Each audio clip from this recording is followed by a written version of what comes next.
Super star Rajinikanth அவர்களிடம் நான் கற்றுக்கொண்ட விஷயங்கள் அப்படின்னு சொல்லி நெகிழ்ச்சியாக இப்போ சில விஷயங்கள் பேசியிருக்காங்க நம்ம ஸ்ருதிஹாசன் கமல்ஹாசன் அவர்களுடைய மகள். தலைவர் ரஜினிகாந்த் அவர்களும் கமல்ஹாசன் அவர்களும் நெருங்கிய நண்பர்கள். கூலி படத்தில் தலைவருடன் ஸ்ருதி நடிச்சிருக்காங்க. அந்த அனுபவம் எப்படி இருந்தது, தலைவரிடம் நான் என்னென்ன விஷயங்கள் கற்றுக்கிட்டேன் அப்படிங்கிறத பற்றி ரொம்பவே நெகிழ்ச்சியாக ஸ்ருதிஹாசன் பேசியிருக்காங்க. ஸ்ருதிஹாசன் என்ன சொல்கிறாங்க அப்படின்னா, பிரம்மாண்ட பட்ஜெட்டில் தயாராகும் கூலி படத்தில் தலைவர் ரஜினியுடன் இணைந்து நடிப்பது மிகவும் மகிழ்ச்சியாக உள்ளது. இவ்வளோ பெரிய ஸ்டாராக ரஜினி சார் எப்படி உயர்ந்தார் என்பதை அவரோடு பணியாற்றிய போது என்னால் உணர முடிந்தது.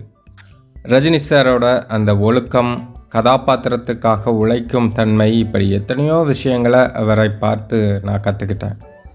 மிகவும் அடக்கமாக இருக்கிறார். படப்பிடிப்பு தளத்தில் எப்போதும் எனர்ஜியாகவே பணியாற்றுகிறார்.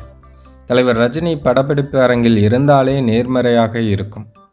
ஒரு மனிதராக கூட அவரிடமிருந்து நிறைய விஷயங்களை கற்றுக்கொண்டேன். முக்கியமாக அடுத்தவர்களிடம் எப்படி நடந்து கொள்ள வேண்டும் என்பதை அவரை பார்த்து தெரிந்து கொண்டேன் அப்படின்னு ஸ்ருதிஹாசன் சொல்லியிருக்காங்க. இத்தனை வருஷமாக கமலையாட்ட இருக்காங்க. ஏன்னா கமலையாவோட மகள். அப்படி இருந்தும் தலைவர்கிட்ட இருந்து இவ்வளோ நல்ல விஷயங்கள் கற்றுக்கிட்டேன் அப்படின்னு ஸ்ருதி சொல்கிறாங்க. அப்படின்னா தலைவரோட அந்த பாசிட்டிவ் ஆரா அப்படிங்கிறது எந்த அளவுக்கு இருக்கும், அதுதான் தலைவரோட பவர்.